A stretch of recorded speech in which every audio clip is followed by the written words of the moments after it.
Hey, this is Kevin's Corner, and I'm Kevin Tetz, host of the Paintucation instructional DVD series.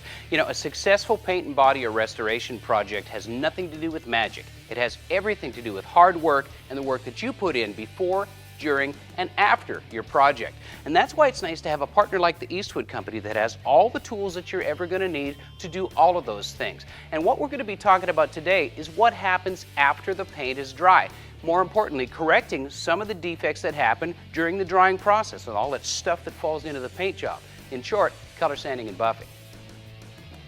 Now this hood has been shot and cleared quite a while ago. It's fully cured, so it's ready for buffing. And there's a couple of pretty gnarly dust nibs, like this one right here. This is a typical dirt nib that falls into the paint while it's drying.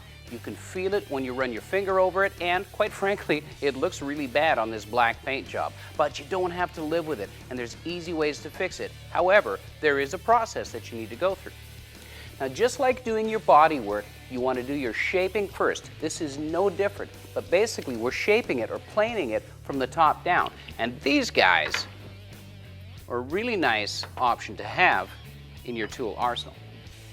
These are run files or nib files, and they come in a couple of different shapes and grits. They're fairly coarse. This one's got a contoured bottom side, and this is fine. This is coarse. They have different applications, but they're all great tools to have in their own right. The coarse file is perfect for planing runs. The fine tooth file is perfect for something like the dirt nib we're working on, and the one with the convex shape on the bottom is perfect for contoured shapes if you don't want to dig the corners in. Now the coarse file moves a lot of material very fast, not necessarily what we need now with our tiny dirt nib. The contoured guy, well, we're dealing with a flat surface, so we're not going to use him either. This is perfect for what we're trying to do. The cool thing about it is there's an arrow here that'll tell you which direction you need to plane, and it goes against the grain of the teeth. Basically what you do, center up your dirt nib.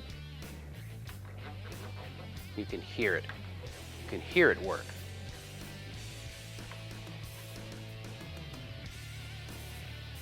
You can see what's happening. You can also see the gnarly scratches on either side of the dirt nib. But it's leveling it. It's planing it off.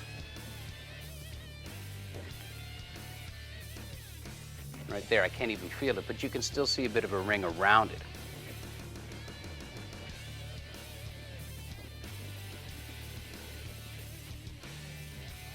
Now, I can't even feel that. So now we're ready for the next step, which is a little bit of 600 grit sandpaper. Now before I start sanding, I'm going to clean my surface off, a little bit of water. Just gets any grit or any dust that's fallen into it while you've been working from getting ground down into that paint. I've got 600 grit wet. I'm not going to use my fingertips. I'm not going to use my fingers as an interface pad. I'm using a soft block, wrapping my paper around. That way I know I've got a flat surface, recreating what I want to be a flat surface.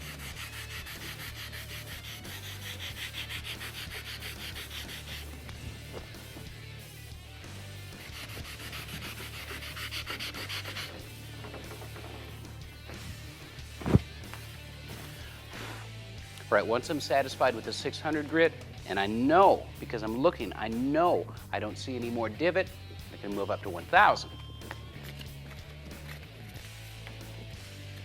Again, soft foot. Don't create finger grooves. As a matter of fact, here's what I'm talking about.